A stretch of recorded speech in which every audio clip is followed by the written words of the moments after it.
Magandang araw po sa inyo lahat. Ako po si Liam Makaiden at sa vlog na ito, ipapakita ko sa inyo ang isang halamang ornamental na hindi lang maganda sa bakuran, kundi kapaki-pakinabang din sa bahay. Ito ay ang lemongrass o tanglad.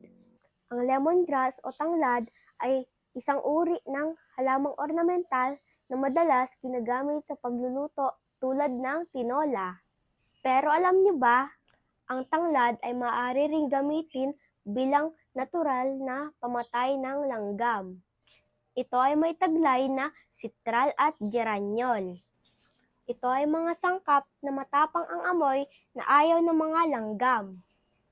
Tara, samahan niyo akong gumawa ng insect spray gamit itong tanglad. Una, tadtarin ng pino ang tanglad. Laging tandaan na laging maingat sa paggamit ng kutsilyo. Sunod ay ilagay ang tanglad sa kalderong may tubig. Pakuluan ito sa loob ng 5 minuto. Pagkatapos ay patayin na ang apoy, palamigin at salain. Sunod ay isalin ito sa boteng may spray. Siguraduhin malamig na ito bago isalin upang hindi mapaso.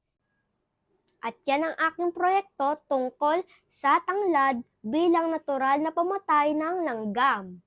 Tandaan, sa simpleng halaman tulad ng tanglad, maaari tayong makagawa ng insect spray. Sana ay may natutunan po kayo. Maraming salamat po sa panonood. Paalam!